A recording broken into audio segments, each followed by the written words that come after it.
आम्ही खाली उतरलो, भाकरी खाल्ल्या. नाल्याचे पाणी इतके अस्वच्छ होते की त्यात बऱ्याच प्रमाणात शेणाचे मिश्रण होते.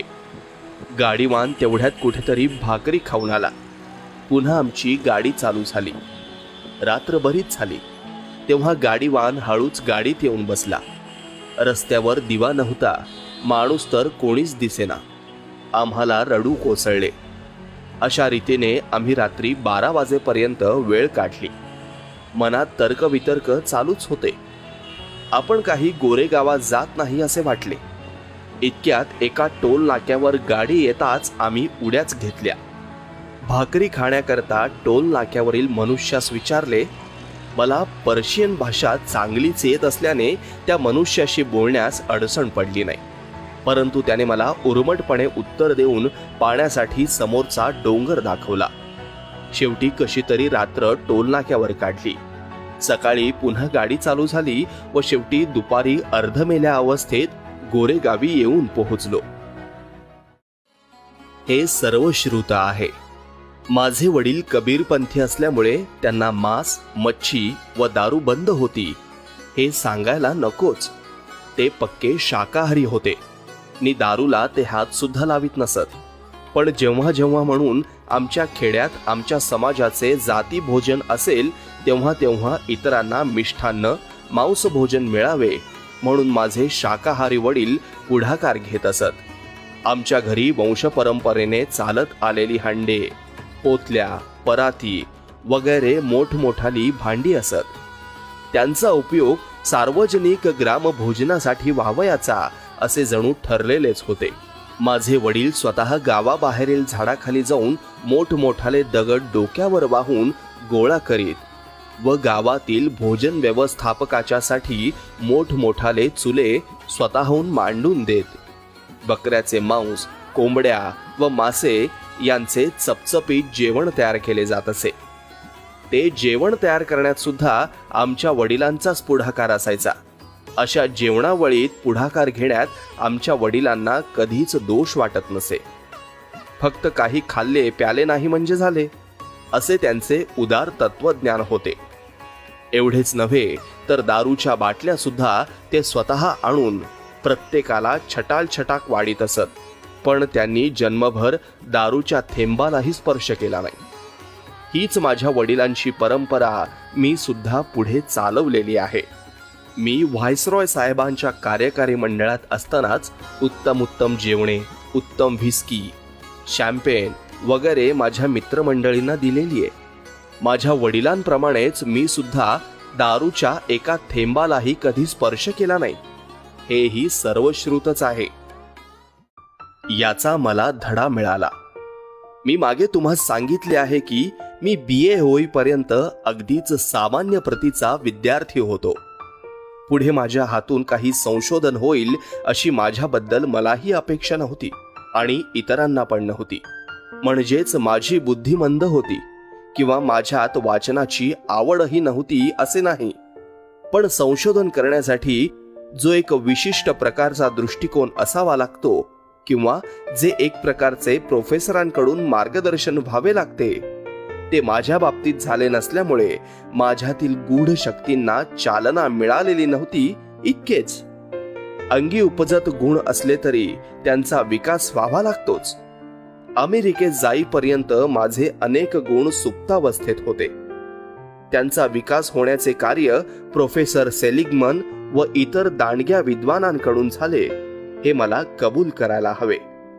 या विद्वान प्रोफेसरांच्या संगतीत आल्यावर मला आढळून आले की मला स्वतंत्रपणे विचार करता येतो. मी संशोधन कसे करावे याविषयी एकदा प्रोफेसर सेलिग्मन यांना विचारले असता ते म्हणाले, तू आपले काम चालू ठेव, म्हणजे तुला आपोआप समजू लागेल संशोधन कसे करावे ते. त्याचप्रमाणे मी स्वतः विचार करू लागलो. खूप वाचन सुरू ठेवले आणि त्यामुळे स्वतःच्या पायावर उभे राहून स्वतःलाच मार्गदर्शन कसे करता येते याचा मला धडा मिळाला. त्यात माझ्या मागे आणखी एक आच होती. ठराविक वेळेच्या आत माझ्या हातून संशोधन कार्य पुरे झाले नसते तर मला पुढच्या स्कॉलरशिपवर पाणी सोडावे लागले असते. आणि माझे सारे संशोधन एवढ्यावर थंडावले असते, विराम पावले असते. त्यामुळे मला माझे काम नेटाने, उत्साहाने, झपाट्याने उरकणे भागच होते. त्यावेळी कामास उपयोगी टिपणांची कार्डे मी तयार केली होती. अद्यापी माझ्यापाशी ही कार्डे आहेत. संशोधन करणाऱ्या प्रोफेसरांच्या उपयोगी पडावीत म्हणून ती आपल्या लायब्ररीत ठेवण्याची लवकरच मी व्यवस्था करणार आहे. मी एवढे जबरदस्त वाचन केले आहे की कोणता संदर्भ कोठे आहे हे मला ताबडतोब स्मरते. या वाचनामुळे माझी स्मरणशक्ती ही दांडगी होत गेली. पुस्तके लिहित असताना वेळ कसा निघून जातो व दिवसामागून दिवस कसे निघून जातात हे मला कळून येत नाही. माझे लिखाण चालू असताना माझ्या साऱ्या शक्ती एकवटलेल्या असतात. मी जेवणाची पर्वा करीत नाही. मी कधी कधी तर रात्रभर वाचीत लिहित बसतो. मला त्यावेळी कधी कंटाळा येत नाही की थकवा वाटत नाही. पण काम संपवून ते एकदा हातावेगळे झाले की मी अत्यंत निरुत्साही व असंतुष्ट असतो. मला 4 मुले झाली असती तरी जेवढा आनंद झाला नसता तेवढा मला माझे पुस्तक प्रसिद्ध झाले म्हणजे होतो. वडिलांचे निधन. BA पास झाल्यावर माझ्या वडिलांना वाटले की मी इथेच राहावे व काही केल्या बडोद्याला जाऊ नये. बडोद्याला गेल्यानंतर माझा जो अपमान होणार होता त्याची कल्पना माझ्या वडिलांना आधीपासूनच होती असे वाटते. बडोद्याच्या नोकरीत मी प्रवेश करू नये यासाठी त्यांनी नाना तऱ्हांनी माझे मन वळविण्याचा प्रयत्न केला, पण मी माझा हट्ट सोडला नाही. अखेर जे व्हायचे तेच झाले. मी बडोद्यास गेल्यानंतर 11 दिवसांच्या आतच त्यांचा मुंबईत अंत झाला. ते एकाएकी आजारी पडल्याची मला बडोद्यास तार आली. त्याबरोबर मी बडोद्याहून मुंबईस पोहोचण्यासाठी निघालो. वाटेत सुरत स्टेशनवर वडिलांच्यासाठी सुरतेची बर्फी घ्यावी म्हणजे त्यांना बरे वाटेल अशी माझी कल्पना. पण बर्फी घेण्याच्या गडबडीत माझी गाडी केव्हाच निघून गेली. म्हणून दुसरी गाडी सुरतेहून निघेपर्यंत मुकाट्याने वाट पाहत बसण्याशिवाय मला गत्यंतरच नव्हते. त्यामुळे मी दुसऱ्या दिवशी फार उशिरा मुंबईस पोहोचलो. घरी येऊन पाहतो तर वडिलांची प्रकृती अत्यवस्थ झालेली व सारी मंडळी त्यांच्या अंथरुणा शेजारी चिंतातूर होऊन बसलेली. ते दृश्य पाहताच माझ्या काळजात चर्र झाले. वडिलांनी माझ्या अंगावरून प्रेमाने हात फिरवला व मला एकदा पूर्णपणे डोळे भरून पाहून त्यांनी आपला प्राण सोडला. केवळ माझ्या भेटीसाठीच त्यांचे प्राण एकसारखे घुटमळत होते. सुरतेला उतरल्यामुळे त्यांना भेटता आले नाही याबद्दल मला अतिशय पश्चाताप वाटला. जिद्दी स्वभाव. माझा स्वभाव पहिल्यापासूनच जिद्दी असे. आता तो तसा आहे किंवा नाही हे नक्की सांगता येणार नाही, पण लोक म्हणत असतील की माझा स्वभाव अजूनही तसाच जिद्दी आहे. माझ्या लहानपणीची एक गोष्ट सांगतो. मला वाटते की मी इंग्रजी 2री इयत्तेत शिकत होतो. आमची शाळा होती साताऱ्याला कॅम्पमध्ये. त्यावेळी पेंडसे नावाचे एक मास्तर असत आम्हाला. त्यांचे माझ्यावर अतिशय प्रेम होते. माझा स्वभाव हट्टी आहे हे माझ्या सवंगड्यांना माहीत असल्यामुळे एखादी गोष्ट करू नकोस म्हणून मला सांगितल्याबरोबर मी ती हटकून करणार हे त्यांना माहीत होतं. एकदा खूप पाऊस पडलेला होता व आमची शाळेत जाण्याची वेळ झाली होती. माझ्या मित्रांनी मला सांगितले, बघ रे बुवा, पाऊस खूप पडतोय, तू आपला पावसात जाऊ नको, उगाच चिंब भिजशील. मला तेच पाहिजे होतं. माझा थोरला भाऊ छत्री घेऊन निघाला. मी त्याला साफ सांगितले, तू आपला छत्री घेऊन जा, मी एकटा पावसात भिजत येणार. भावाने माझे मन वळवण्याचा खूप प्रयत्न केला, पण मी त्याचे म्हणणे धुडकावून लावले. आमची स्वारी छत्री बित्री न घेता थेट पावसातून जायचे ठरवून निघाली. मी त्यावेळी वेलबुट्टीची टोपी वापरत असे.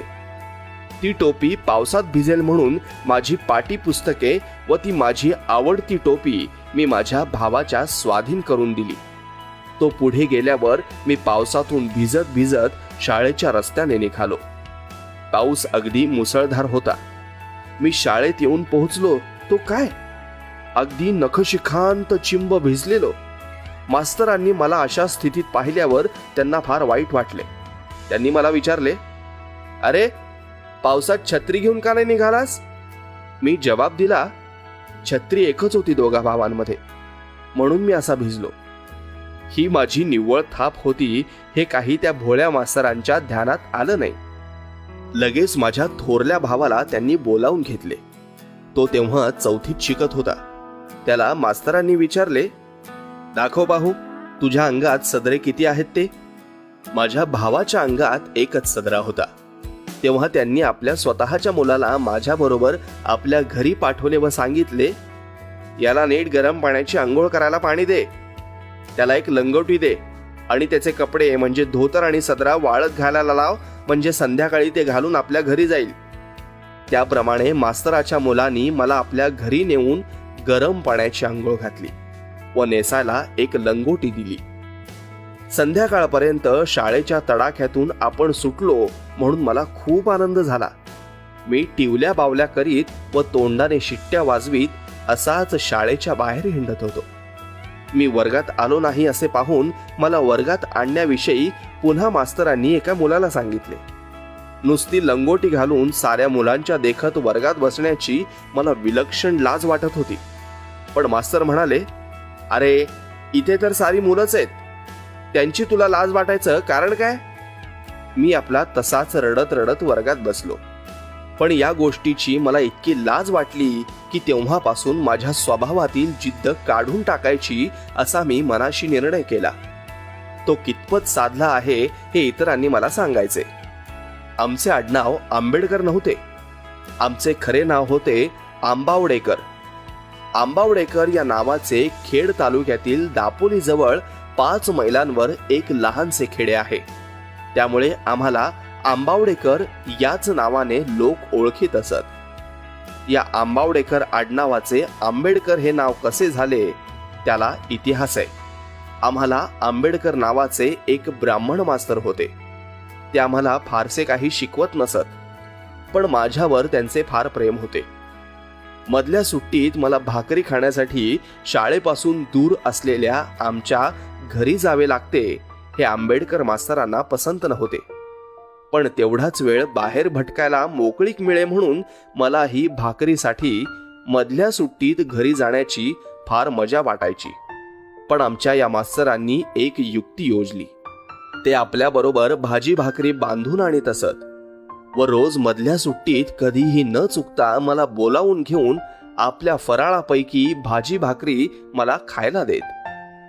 अर्थातच शिवशिव होऊ नये म्हणून ते आपली भाजी भाकरी वरूनच माझ्या हातावर टाकीत. मला सांगायला अभिमान वाटतो की त्या प्रेमाच्या भाजी भाकरीचीही काही अवीट गोडी असे. त्या गोष्टीची आठवण झाली म्हणजे माझा गळा दाटून येतो. खरोखर आंबेडकर मास्तरांचे माझ्यावर फार प्रेम होते.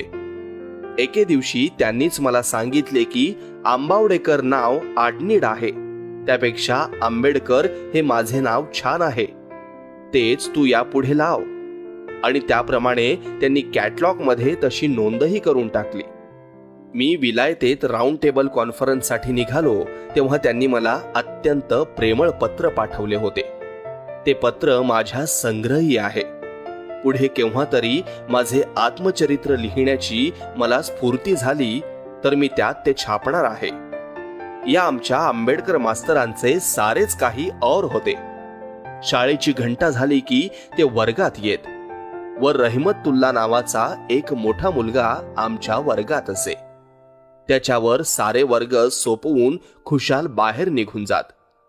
हा रहमतुल्ला सुद्धा आमच्या वर्गातलाच विद्यार्थी. त्याच्या व आमच्या वयात जमीन आसमानाचा फरक. आम्ही 10-10 वर्षांची मुले तर आपली स्थिती. पेशवाईच्या काळात कोणी कसे कपडे घालावेत याबद्दल कायदे होते. माझी आई सांगत असे, महार लोकांना कपडा विकत घ्यावयाचा असेल तर तो लांबून पाहावयाचा, त्याचे दाम काय ते विचारावयाचे. दुकानदार दुकानातून कपडा हलवीत असे. कपडा घेतला तर तांब्यात पाणी आणायचे, त्या कपड्यांवर शिंपड व्हायचे. नवीन कपडा चिखलात घासायचा, कारण महारांनी नवीन कपडा घालू नये. फाटलेला कपडा त्यांनी वापरायचा.